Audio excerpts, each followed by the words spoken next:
misericordia que creaste todas las cosas.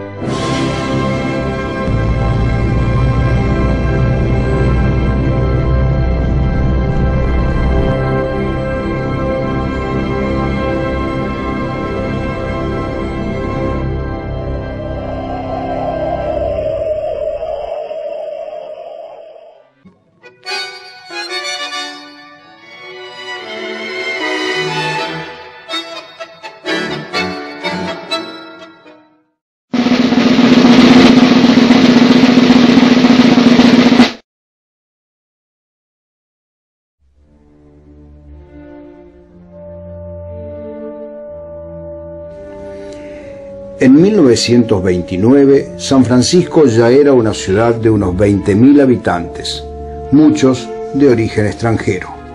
Estaba atravesada por las vías del tren. En torno a ellas sobresalían las industrias y las calles eran todas de tierra.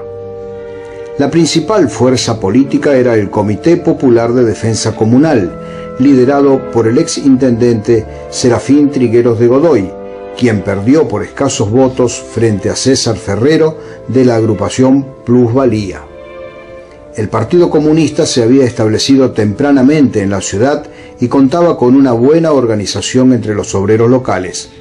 Incluía a la Asociación Femenina Comunista, con más de 100 afiliadas en 1929, y también con la seccional local de la Unión Obrera Provincial. Existían varias agrupaciones anarquistas, y estaba presente el Partido Socialista con adherentes en la Federación Socialista Obrera. Las precarias condiciones sociales y económicas que afectaban a los trabajadores sanfrancisqueños en 1929 fueron causas como para que estallara un fuerte conflicto social. Dichas causas fueron potenciadas por la base política existente, de modo que la cuestión obrera fue muy conflictiva. Las principales causas que motivaron el enfrentamiento entre obreros y patrones eran el reclamo de aumentos de salarios, jornada limitada de trabajo para adultos y menores, el pago de horas extras, así como también de los trabajos realizados los domingos y feriados, además del reconocimiento gremial. Los trabajadores estaban agrupados en el Sindicato de Oficios Varios, que adhería a la Unión Obrera Provincial de Córdoba, conducción que seguía los lineamientos del Partido Comunista. Los activos dirigentes Antonio Maruenda y Jesús Manzanelli, junto a dirigentes locales como Agustín Valdesarre y los hermanos Navarro, lideraron entonces una protesta muy combativa. Esa protesta se desarrolló en un fuerte sector industrial de San Francisco. La movilización se inició el 12 de agosto en los talleres de Miretti y compañía, dedicados a la fabricación de implementos vinculados al agro y aserradero. Los obreros reclamaban un aumento salarial, la aplicación de una jornada de 8 horas y el reconocimiento del sindicato recién formado. La empresa decretó un lockout patronal, por lo que una manifestación de más de 1.000 personas recorrió las calles de la ciudad en apoyo de los huelguistas, lo que demuestra su importancia. El día 21, el Sindicato de Oficios Varios de San Francisco resolvió una huelga general en apoyo a los trabajadores de Miretti. La protesta se extendió a importantes empresas del grupo de la alimentación, como lo era la industria molinera y fideera. En el molino Meteoro, el conflicto tuvo lugar entre agosto y noviembre, mientras que en Tampieri y compañía entre septiembre y diciembre de 1929. De modo que la movilización de los trabajadores se mantuvo durante largos meses, llevando a cabo numerosas acciones de carácter masivo, tales como manifestaciones, mitines, conferencias, boicot, huelgas locales y de alcance provincial. Inclusive, el comité de huelga mantuvo brevemente el control sobre las actividades ciudadanas. El movimiento de protesta consiguió adhesiones de los sectores gremiales, políticos, artísticos y de la prensa escrita. El sector patronal adoptó diversas estrategias a fin de neutralizar el largo conflicto tan perjudicial para sus intereses, entre ellas negociaciones directas con sus obreros, presiones, contratación de rompehuelgas y el empleo de la fuerza. A mediados de septiembre, el gobierno provincial envió un destacamento del Escuadrón de Seguridad de la provincia para garantizar el ingreso de rompehuelgas al molino Meteoro. Los ferroviarios se solidarizaron con los huelguistas, negándose a enviar vagones al molino, mientras el movimiento obrero local decretó el boicot a los productos de esa empresa. El 24 de septiembre, los obreros de la fiderería Tampieri entraron en huelga reclamando aumento salarial y reducción de la jornada de labor. La población obrera comprendía mayoría de mujeres y niños que cobraban entre 3 y 4 pesos por día y trabajaban 11 y 12 horas. Hubo incidentes y detenciones de huelguistas. El Estado nacional y provincial, a cargo del Partido Radical, siguió estrategias características de la época. Por un lado, la conciliación y por el otro, la represión policial. En relación a la primera, el ámbito de mediación entre las partes fue el centro comercial e industrial, en tanto que, en el marco de una huelga general, en el antiguo Boulevard Buenos Aires, actualmente Juan B. Justo, a un par de cuadras del molino Meteoro, los manifestantes chocaron con las fuerzas policiales, siendo el saldo final del trágico 21 de noviembre de 1929 el de 3 obreros muertos y 2 policías fallecidos. Fue el punto culminante de la protesta, luego de casi 4 meses de conflicto. Agrupaciones anarquistas y la Federación Socialista Obrera se solidarizaron. La Unión Obrera Provincial decretó un paro por 48 horas en repudio de la represión. Y una semana después, la protesta fue reprimida por la Liga de Defensa Pública. La policía detuvo a los dirigentes Manzanelli y Maruenda, quienes fueron remitidos a Córdoba. El movimiento se fue extinguiendo lentamente. Señalamos como epílogo el siguiente hecho. En diciembre de 1929, en una fonda ubicada frente a la fiderería Tampieri, tuvo lugar un enfrentamiento entre miembros del Escuadrón de Seguridad destacados en San Francisco por la cuestión obrera, a raíz del cual se produjo el deceso del jefe del mismo, el subteniente Juan Garay, y del agente Julián Ochoa. Los resultados de la confrontación obrero-patronal fueron magros. Mientras los trabajadores de los talleres habían conseguido las mejoras solicitadas, los molineros y fideeros obtuvieron aumentos de sueldo otorgados discrecionalmente por los patrones. La huelga de 1929 se caracterizó por su combatividad y radicalización, y también porque en la vanguardia de los huelguistas se encontraban las obreras de la fábrica Tampieri. El conflicto reveló un complejo y profundo entramado político y cultural izquierdista en la ciudad. Los obreros contaron con el apoyo del Comité Popular de Defensa Comunal, el Partido Comunista, anarquistas, socialistas, bibliotecas populares, asociaciones culturales, pequeños comerciantes que se solidarizaron con los huelguistas. Las movilizaciones llegaban a contar con un promedio de asistencia de 1.500 personas, o sea, el 15% de la población adulta.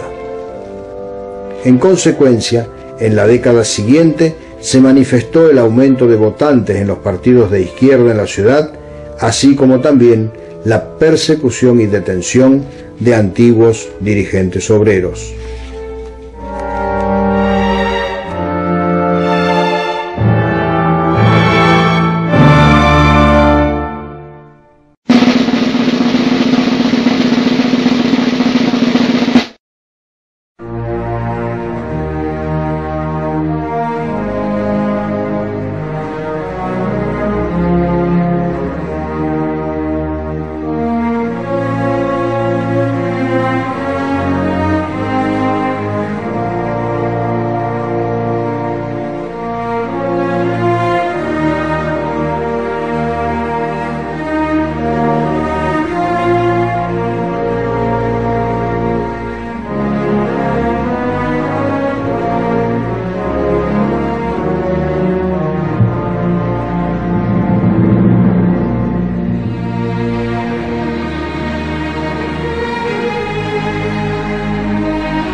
capilla del hospital, a modo muy particular para los que integramos Capúa, quizás fue el trabajo que más tiempo le dedicamos a lo largo de los años, y también se merece un reconocimiento especial, ya que este año cumplió 100 años. ¿Cómo surge la capilla del hospital, que hoy uno la ve dentro de un predio en solitario, con por detrás parte de lo que ha quedado de la construcción antigua? Bueno, es una donación que hace Dominga Cunien, esposa del fundador de la ciudad, y nace en memoria de un deseo que tenía José Bernardo Iturraspe cuando él fallece, de que la ciudad contara con un hospital. La construcción llegó desde 1912 hasta el 2014, y la capilla y todo el conjunto en realidad recién se inaugura el 13 de febrero de 1916. La capilla formaba parte del contexto del hospital, estaba en el patio central y era el lugar realmente de oración donde la gente se reconfortaba con el pedido, la oración, las bendiciones, en la espera de sus seres internados. La capilla ha quedado sola porque a partir de la década del 70, dada la obsolescencia del hospital, se fue demoliendo. Hoy solo queda un sector. En realidad la capilla es un espacio muy pequeño dentro de lo que era la estructura original. Es un gran rectángulo con techo a 4 aguas de chapa, pero con una característica bastante notable dentro de lo que es la arquitectura de la ciudad, con una cornisa, con detalles góticos, una puerta de ingreso flanqueada por 2 ventanas hacia cada lado, con los arcos afilados, apuntados, los arcos góticos, en los laterales, juegos de ventanas, con vidrios de colores, y por encima de la puerta aparece un ventiluz que se veía desde afuera, pero en los procesos que tuvo de restauración la capilla, apareció a partir de la última restauración. Los memoriosos que asistieron durante años a la capilla podrán recordar que en una época estaba cubierta tanto laterales, paredes laterales como techo, con una estructura de madera. En un momento la comisión que se encarga de la conservación de la capilla nos pidió también a Capúa, junto con la Dirección de Patrimonio de la provincia, ver la posibilidad de restaurarla. Y lo primero que dijimos, contra la mirada un poco atónita de quienes se encargaban de la tarea, fue: ¿qué pasa detrás de la madera? ¿Qué hay? Y ahí nos encontramos con detalles que todavía se conservan, como parte de la moldura original de la estructura de yeso, y decidimos, a partir de una foto que nos hizo llegar un enfermero retirado, el señor Cepeda, una foto muy pequeñita, pudimos reestructurar y volver a hacer el retablo que tenía originalmente la capilla. ¿Y por qué también no contar esto? Porque son decisiones importantes y que en su momento pensamos que sería muy bueno con los artistas, con los artesanos de la ciudad, y fue Edmundo Paviolo quien tuvo la tarea de esa reconstrucción.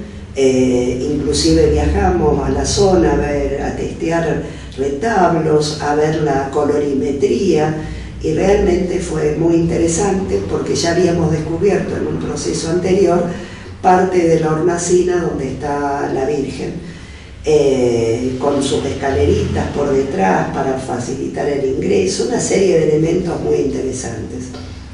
También, a través de la memoria de la gente, supimos que había tenido pinturas murales.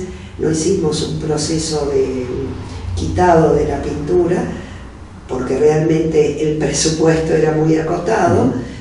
Sí, a través de fotografías y esta memoria de la gente, se decidió reconstruir el proceso del zócalo de mármol que tenía dentro del interior. Y ahí la tarea recayó sobre Oscar Bolaños, que habiendo estudiado en Italia la técnica de la pintura de mármol, hizo un trabajo realmente fantástico, hizo una pintura mural muy interesante, pero a mitad camino se enfermó y ya no pudo continuar con la obra. Así que nos había quedado media capilla sin terminar, y ahí tuvimos un acto de locura, no sé qué fue, pero realmente resultó muy bueno, convocar a Tatú, famoso tatuador de la ciudad, con gran ductilidad en la mano y muy hábil a la hora de pintar, y realmente fue muy interesante su propuesta, porque pintó imitando en espejo la pintura del maestro Bolaños. Y por otro lado, al encontrar arriba de la puerta de ingreso esa ventanita que desde el interior no se veía, se le dio la tarea al vitralista Colombo de volver a incorporar alguna imagen.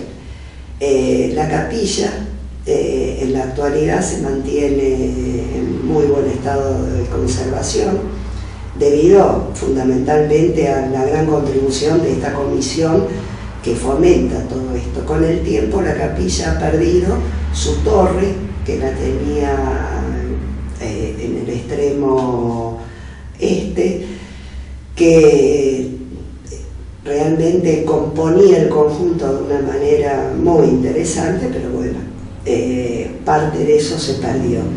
También dentro de lo que fue el proceso de puesta en valor, se hizo un pequeño museo de sitio con imágenes que encontramos guardadas en altillos, todo dentro de lo que era la estructura del hospital.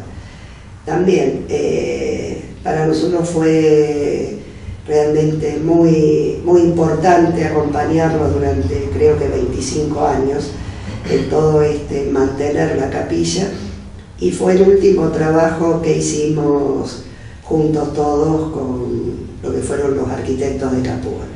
Así que para nosotros es un orgullo, y es el último, es la única capilla realmente histórica que se ha mantenido en el tiempo, y solo perdió la torre, lo demás se ha mantenido. La importancia de realmente cuidar, mirarla, y cuando se hacen también las campañas para mantenerla, contribuir todos. Fueron extranjeros que confiaron y se radicaron en San Francisco. Fueron argentinos que trabajaron para hacer un San Francisco mejor. Fueron sanfrancisqueños que se prodigaron para hacer trascender a su ciudad. Hoy, sus fotos, bienes, obras y recuerdos, junto a los de cientos de personas, están custodiados en el Archivo Gráfico y Museo Histórico de San Francisco y la región, para conocimiento y ejemplo de las nuevas generaciones. Esta entidad cuenta con un terreno, un valioso patrimonio, el trabajo voluntario de muchas personas desde 1996 y un proyecto para dar a San Francisco y la región un archivo y museo de real jerarquía. Y para ello necesita el apoyo de la comunidad. ¿Cuál será su aporte para que esta obra se concrete? Archivo Gráfico y Museo Histórico de San Francisco y la región.